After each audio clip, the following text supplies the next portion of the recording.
Therefore, the remedy for negative thinking is positive thoughts. The application of positive thoughts floods the consciousness with faith, confidence, dominion, and determination and gives you the power to perform with decision, precision, skill, and speed. Think positive, be positive and act positive, and negative thinking goes out the window. Positive thoughts will knock out your worst enemy, negative thinking. The preparation is now laid for your best friend, ability. Ability is positive thoughts on the job to deliver to you the things you desire. All around and about us, this vital force and creative power is instantly available for us to draw from, and to apply to our activities to supply all our human needs. It is Creator's gift to man. It is not owned by any one man, or any group of men. The power to think gives us the ability to analyze our own thoughts. Thought is not an indefinite abstraction, but a vital, living force, the most vital, subtle, and irresistible force in the world. Thought has form, quality, and substance. Thought can originate, develop, and create things. What do you desire? Do you desire to sell something? Do you desire a job? Do you desire an increase in salary? Do you desire clients? Do you desire customers? Do you desire to invent something? The only way to make your desire known is through a plan. Self-discipline, self-knowledge, self-improvement, self-expression and self-unfoldment are individual undertakings. How to turn your ability into cash puts the law of wealth into operation. When applied, it never fails to produce an abundance of worldly goods.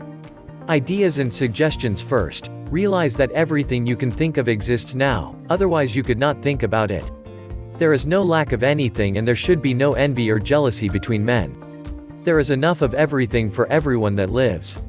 Second, realize that all things belong to God's creation and that you can only have a temporary use of them. There is no limit on your desires, and you can have the use of anything the ability can create. Third, realize that all things are distributed to those who have desires, but ability must be applied to formulate plans to claim these desires.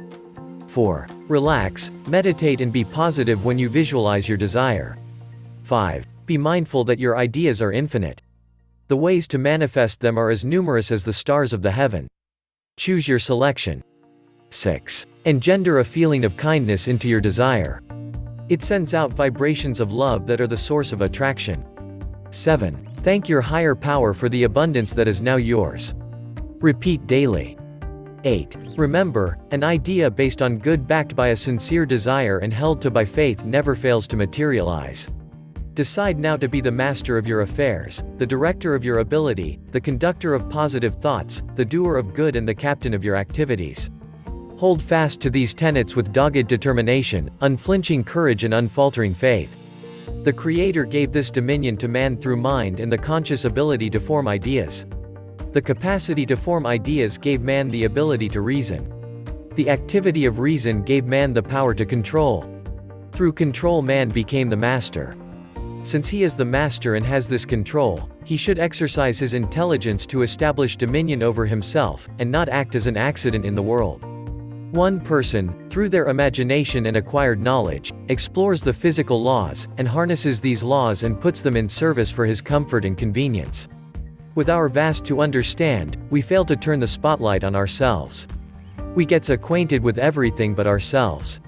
This leaves to the isms, ICS, ties, IS, and permits ignorance and superstition to control our thinking.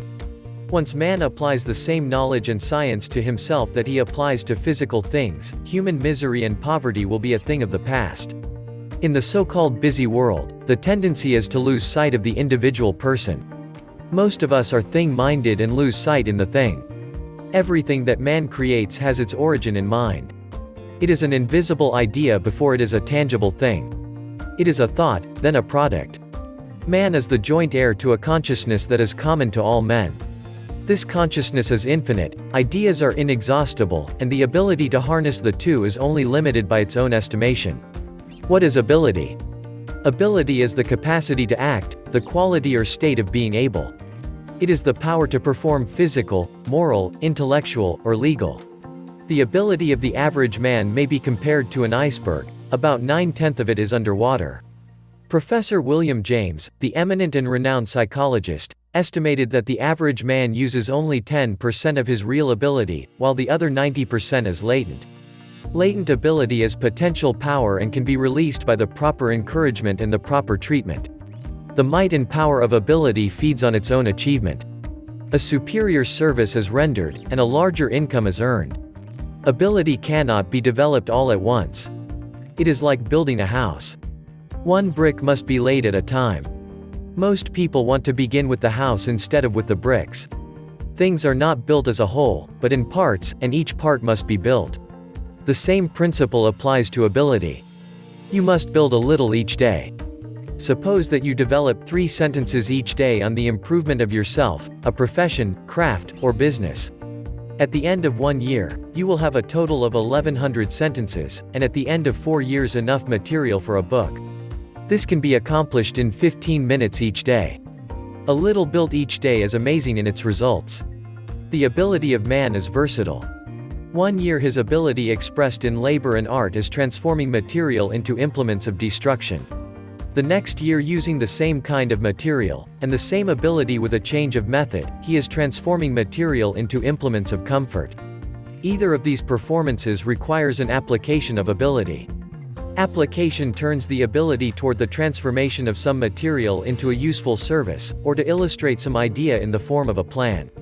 The precious fruit of application ripens in the mind itself to establish an experience, wherein idleness, vague and uncertain tendencies prevail.